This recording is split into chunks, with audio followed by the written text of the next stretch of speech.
All right, we have in our virtual green room Ed Carter Cast, clinical professor in Northwestern University's Kellogg School of Management, prestigious school. He's the author of The Right and Wrong Stuff, How Brilliant Careers Are Made and Unmade. He started as a marketing manager at PepsiCo, worked for the company's international food service division. Then he moved to Frito-Lay's division. He led a development of Tostitos scoops as well as the development and launch of Tostitos salsa and dips. Obviously, we could do his resume for the entire hour and to do him real justice, but I want to make sure we get to him. So, Carter Cass, thanks so much for coming on. It's my pleasure. Thank you. So when we talk about the workplace now, and we're talking about business to business or B to C, for example, when I look at this, even the title of your book, it already makes my head spin, in a good way. So here's the question: what really prompted you to open up this space to write this book? Peter Drucker, the famous management guru, said most people think they know what they're good at. They are usually wrong. I looked at a lot of research over the couple of years that I became interested in this topic of. There's so much talk about the Strength Finders. Great book, Now Discover Your Strengths by Marcus Buckingham and Strength Finders 2.0. But what I found is that people aren't tuned in enough to their weaknesses. What about, I ask a lot of people that I counsel, students at Kellogg or entrepreneurs, you're clearly talented, you're smart, what about you could hurt you? And I would never get great responses. And research shows that 90% of managers and leaders think they're in the top 10% of performers. So there's clearly opportunity for increased self-awareness by all of us about our areas of vulnerability and our frailties. So that spurred me to go dig into this topic and uncover what hurts talented people from getting ahead. Yeah, so obviously part of that is not really knowing yourself, not knowing or admitting your true weaknesses, right? Especially from a business point of view. Absolutely right. We need to be self-reflective and real with ourselves so we can understand where we're weak, where we have vulnerabilities, and then we can put ourselves in the right positions that don't play to those. Yeah. So when you say that, is there something that is an overriding mindset, let's say, or attitude that leads some people to be more likely to derail in their career, or is it a danger for someone like me or anyone listening?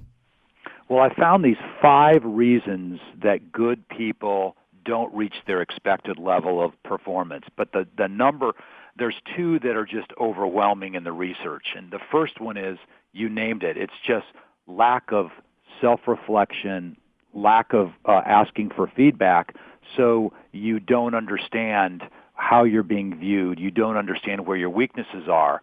So, the first thing is ask people for feedback. Whenever you do a presentation, whenever you lead a meeting, ask, how do you think that went? Give me one thing you think I could have done differently. And if the people that succeed are people that are always asking those questions, so they're always honing and improving their abilities. The second area that really hurts careers, I call this one version 1.0. People get comfortable in their routines. They become skeptical of change, and they have this attitude: if it ain't broke, don't fix it. And with the rapidly changing business environment we live in, with cryptocurrency and artificial intelligence, and all these fast cycles of technology advancement, we have to stay current. We have to stay curious, and we can't rest on our laurels. And people that derail often are the same ones that say stuff like, I do sales, I don't need to know all that digital marketing mumbo-jumbo. Well, yeah, you do got to know that digital marketing mumbo-jumbo for lead generation these days. So it's an attitude of curiosity and staying curious even when you're a functional, you have functional excellence in your position. You got to stay curious. So that answers the question, Ed. I think that what's the right stuff, because that's part of the title of your book. It's having the other side of that, right? That's right. There's 3. Interestingly, most companies look at like 10 competencies. There's analytical thinking, creativity, and leading teams, and usually companies have between 8 and 12 competencies. I learned in doing the research. I looked at people in the top 10% of their company in managerial effectiveness. What skills do they have? And there were 3 that came up time and again. Number 1, they're learners. who develop themselves, which is, they have learning agility. They're always curious. The second one is they're able to build strong relationships with other people that they have dependencies on. So, they build cross-functional relationships with other groups that they need to align with. So they listen well, they're open-minded, they seek to understand before being understood.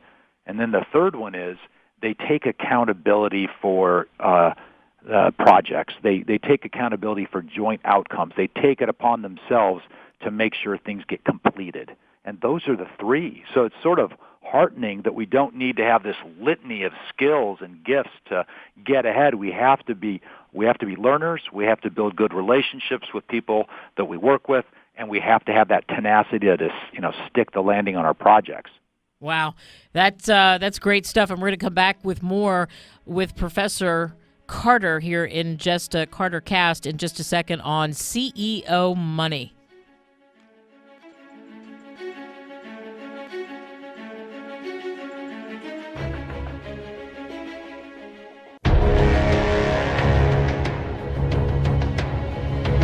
Welcome back to CEO Money. Kate Delaney in for Michael Yorba. Having a fascinating conversation with Carter Cass, clinical professor at Northwestern University's Kellogg School of Management. We're talking about really his book. He's the author of The Right and Wrong Stuff, How Brilliant Careers Are Made and Unmade.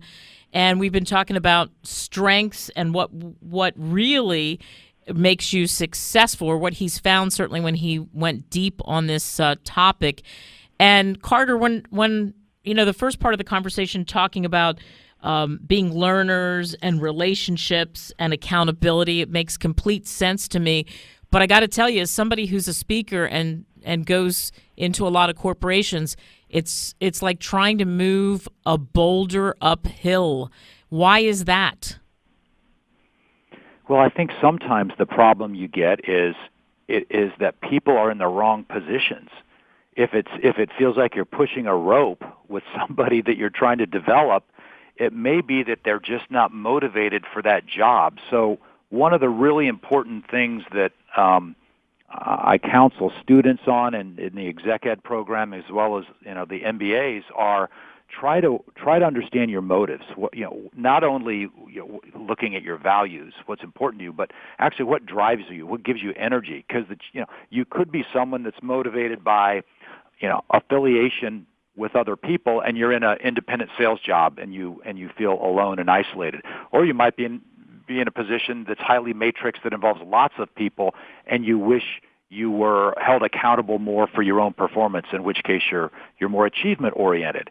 So I look at these in the book. I look at these 5 major motives that drive people, and I ask questions around them. One of them's achievement. One of them's affiliation, people that like working with teams. One of them's power, people that like status and influence. One of them's autonomy, people that like to have accountability for their own job and don't like to be told what to do at all. And then one of them's purpose or mission. Some people, they want to work in clean tech or education reform or, healthcare reform or something because they're mission driven. Understanding which of those 5 motives drives you can make you get in the right context and work in the right place. Sometimes they're not taking feedback, like you just said, because they're not in the right job. There you go, because that's not what motivates them. Right. And the motivation, don't you think motivation leads to momentum? Absolutely, because when you're motivated, you have a natural energy for what you're doing. So generally, you find it easier to get up. You find it easier to do research. You find it easier to kind of go that extra mile. I talked a lot when I wrote this book with Dan Pink, the author of Drive, who talks a lot about motives in his book. And, we both agreed that sometimes it's not an interpersonal issue that's tripping up one of your subordinates, and it's not a skill gap. It's just that they're in the wrong position, and you've got to try to help them find the right position, or they've got to try to help themselves. Yeah. You talk in the book about your own personal experience dealing with your career at Frito-Lay, which I briefly mentioned. And what did you do to get back on track there? Yeah, so I was at Frito up in Plano for 6 years and was, I think, a marketing manager at the time, and my boss just read me the riot act. and took a 2x4 to the side of my head and said, "You're insubordinate, you're hard to work with," and he kicked me off of his team. And so I had to do a lot of self-reflection, and I ended up going to work for another guy and got back on track by recognizing this vulnerability of mine, which is when I'm pushed by authority figures, I tend to lash out, which is not a good trait. But I learned to get it under control by having this terrible review this one year. But what it taught me was, with my personality profile and my my drive is I'm driven by autonomy. I'm much better off being a professor and a venture capitalist where I have a lot of discretion over my work and my time than being in a corporation where it plays to some of my weaknesses, my my independence and anti-authority weaknesses. So, understanding that about myself, I put myself in the right context later in my careers when I was in my 40s and 50s. Yeah. What do you hope that people take away from reading your book, Carter? It's a good question. I hope that people recognize that we all have weaknesses, we all have vulnerabilities, and it's okay to dig into them. Hiding them and brushing them under the carpet doesn't do you any good. So what I wanted to do with this book is to just open up a dialogue around this topic of what about you can hurt you, because I think in the age that we live in where everybody gets a trophy, we only like to talk about our strengths. And there's nothing like a good weakness to knock you, to hobble you in your career. So I just hope, I've been hoping to try to raise awareness for this topic of sort of weakness finders, essentially. Yep, love it. Carter Cass, clinical professor, Northwestern University's Kellogg School of Management. Thank you so much for joining us on the show. My pleasure, Kate. Thank you. By the way, pick up his book, again, The Right and Wrong Stuff, How Brilliant Careers Are Made and Unmade.